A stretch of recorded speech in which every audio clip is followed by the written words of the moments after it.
Yang dia beli stiker dekat kawan. Dia support kawan dia berniaga. Stiker apa ni ya? Ha? Stiker apa tu? Berapa ringgit?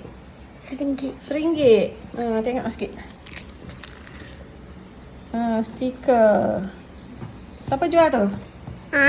Siapa jual? Haziq friend? Open. Ya.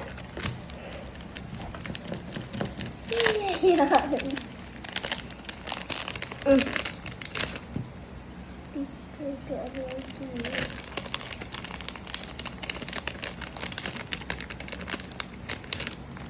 Okay. What is that? Cat. Cat sticker. Hazim. Itu balik. Oreo. Hazim. Black cat. Orange. This one Oyen. Cantik kawan dia buat. Stiker. Ada stapler. Happy yang? Siap. Nak beli lagi tak? Ya, tak tahu. Kau saya yang buy je lama kau. Kalau cepat yang nak belilah. Yang kan buy. Lepas tu 10 day je bagi. Cakap lah yang nak Dia put cepat. double Okay. stack.